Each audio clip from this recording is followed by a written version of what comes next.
Agora deixa eu falar uma coisa pra gente.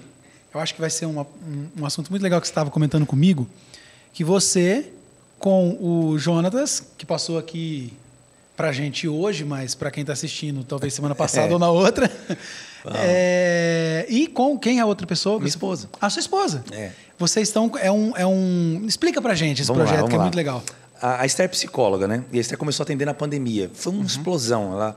Ela atende e ela se apaixonou por clinicar. E, obviamente, a maioria do público cristão, embora ninguém da igreja local, pessoas de outras denominações e tal. Por questão ética?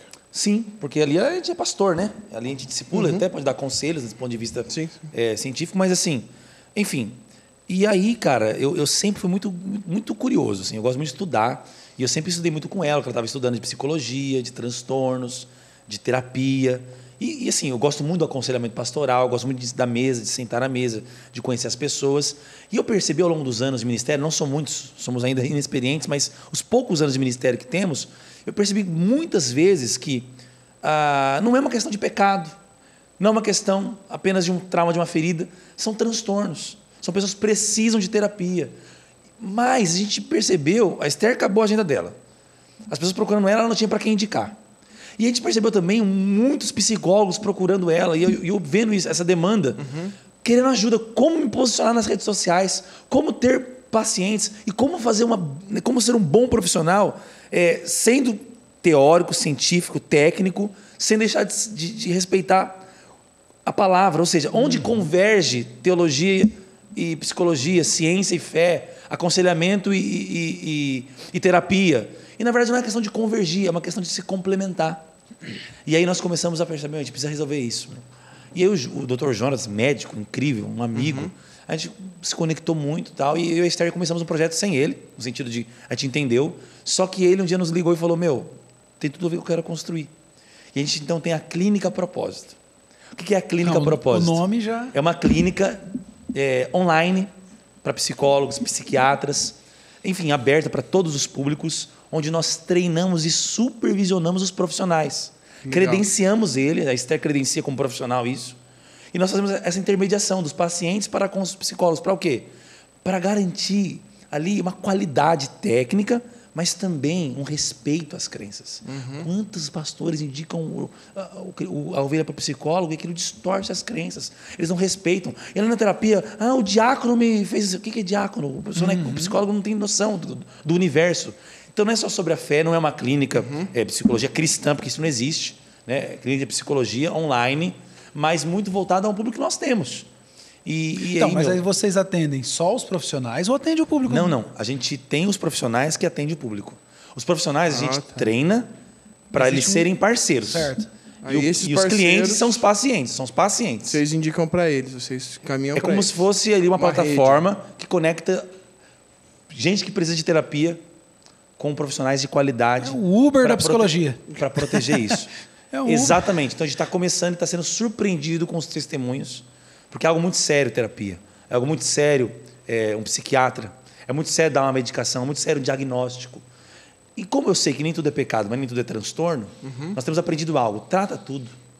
Que o cristão seja bem aconselhado, bem discipulado na igreja, mas que aquele cristão que está sofrendo com seus transtornos seja muito bem atendido por bons profissionais. Mas ainda tem muito preconceito, né? Por isso, a gente quer quebrar também com conteúdos. Por isso, siga nas redes sociais Clínica Propósito, nosso Instagram. Clínica Propósito. Tá falado aí. E lá você pode marcar, inclusive, uma consulta, uma terapia. Como que vocês diferenciam? Esse caso é psicólogo, esse caso é um aconselhamento pastoral. Como que vocês chegam nisso? Medina, a gente trabalha muito do caso a caso, mas, em linhas gerais, as pessoas apresentam comportamentos contínuos, mesmo entendendo algo e não conseguem mudar. Elas apresentam um histórico de transtornos e muitos pastores no gabinete pastoral percebem, você falou, a pessoa entendeu, mas a coisa não avança.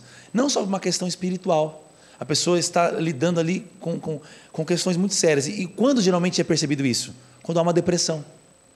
Quando há uma crise de ansiedade. A hora que já está no limite. Crises de pânico. A hora que deu o burnout aí. Burnout. Então, nesses momentos, só que você já pode ter. Não é só quem está estourado que pode fazer terapia. Assim, a terapia, todos podem fazer. Eu não digo que todos devem fazer. Tem pessoas muito, como posso dizer, elas conseguem se resolver por uma temporada da vida delas muito bem. Mas quase todo mundo, em alguma temporada da vida, vai ser muito bom. A terapia é muito útil por bons terapeutas. Porque existe bom pastor, bom terapeuta e mau terapeuta, mau psicólogo, né? Então, assim, geralmente quando está numa depressão, nos transtornos, em crises, mas também quando a pessoa fala, eu quero ser discipulado na igreja, mas eu acho que eu preciso de uma terapia. Eu vou me sentir ele mais resguardado, mais protegido. Não é uma coisa para competir com a outra. Uma coisa não substitui a outra.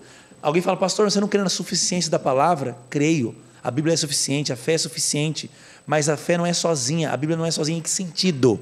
No sentido de que a roupa que você escolheu não foi baseada no versículo. Não. Quando a gente está com dor de cabeça, você não lê um versículo apenas. Você pode declarar e orar, mas você também toma um remédio. E já foi superada essa ideia de Começa pelo médico. Que doenças psicológicas, elas são questões espirituais. Gente, o nosso cérebro ele tem um aspecto orgânico. Não é só o software, é o hardware também. Ou seja... hormonal. E o hormônio. Então, assim, eu gosto muito, sou um curioso. A gente... Até vou indicar aqui também, né, o próprio, acabado de falar, o Dr. Jonatas, o livro que ele divulgou, né, o Divinamente. O podcast que ele tem sobre isso. A gente está falando lá também um pouco com ele sobre isso. Legal. A gente acredita que a igreja... É um grande momento da igreja falar de saúde mental. Saúde mental é um assunto sério. Gente, olha os índices de suicídio. E é o maior ataque hoje do diabo. Né? Hoje é o maior ataque hoje da geração. Pode olhar as doenças. A doença mais hoje encontrada, né, nos diagnósticos são as doenças psicológicas, doenças da mente. O Jonatas falou que eu acho que o Brasil é o 1 no ranking. Em ansiedade, sim. Em ansiedade? Em ansiedade. Meu Deus, cara. E olha, gente, redes sociais, essa correria, as pressões sociais, a comparação potencializou isso. A pandemia potencializou isso. Então, é algo muito importante. Mas e aí? Esse povo todo da igreja vai estar no meio dessas terapias com que tipo de profissional? Então, nosso encargo é treinar profissionais para garantir essa ética, para garantir essa qualidade, esse profissionalismo. Não é para ter aconselhamento pastoral fingindo que é ir cobrando. Sim. Não. São coisas distintas. E você pode pesquisar aí, a gente tem conteúdos nessa direção. Seguindo aquilo que é proposta, vão entender a diferença de um aconselhamento pastoral e de um atendimento terapêutico. Eu sou profissional, sou psicólogo. Tá. E eu estou sentindo que talvez eu preciso... Cara, eu quero entender melhor isso. Vocês conseguem me aconselhar também? Aconselhar o profissional? Com certeza. A gente tem um curso, né? Uma formação da Esther para isso. Que legal. Que é para psicólogos. A gente dá, eu dou um módulo lá, eu falo teologia e ciência, fé e ciência, teologia e psicologia. Eu faço um paralelo das diferenças, são várias aulas, é muito conteúdo. A diferença de um aconselhamento para um atendimento terapêutico, psicológico.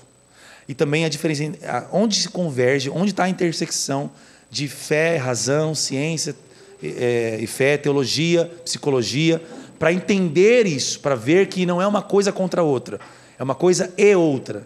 Temos que largar a tolice do ou e abraçar a genialidade do e. Ou seja, as coisas se complementam, não precisam se contradizer. E ao contrário, talvez um pastor está assistindo a gente e ele talvez é o pastor do aconselhamento da igreja, vive o dia inteiro fazendo isso. Existe uma preparação para ele? Existe um... Hoje nossos conteúdos são direcionados a líderes religiosos também.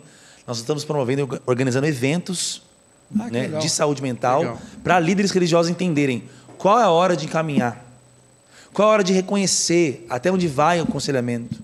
Porque nem tudo é pecado, às vezes é transtorno. Eu não sei tudo onde começou, uma coisa alimenta, a outra alimenta. Mas onde está a origem disso? Entende? Então a nossa pergunta às vezes é só quem pecou. Quem pecou? O que aconteceu? Às vezes a igreja reduz o ser humano a uma máquina de pecar ou não pecar. Sim. Brecha, problema. Vamos revisitar o passado. Vamos fechar as brechas. Beleza, tem lugar para isso. Eu não sou contra hereditária. Isso. Exato, mas existem questões, gente, psicológicas, fisiológicas, hormonais, cerebrais. Às vezes uma pancada na cabeça na infância, tem uma disfunção ali. Tem.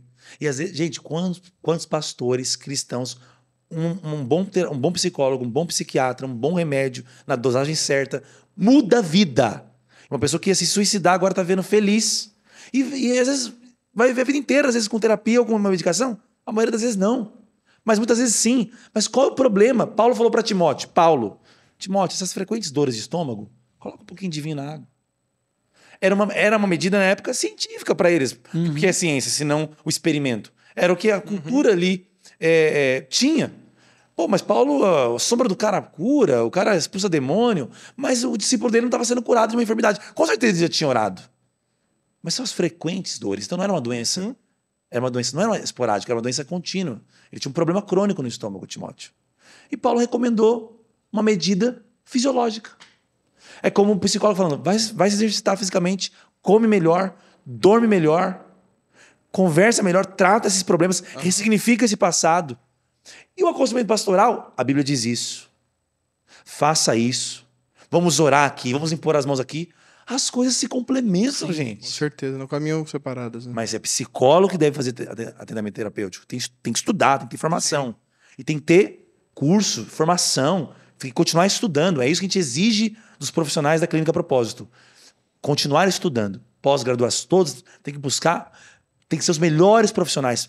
Tem que parar de ver crente como meia boca na profissão. Crente tem que ser excelente na profissão. Referência. E pastor também tem que ser excelente no aconselhamento. E o excelente no aconselhamento sabe que tem limite o aconselhamento. Não reduza o ser humano a uma máquina de pecado. Trate ele como um ser completo, que tem corpo, alma e espírito. E aí a coisa vai andar muito melhor.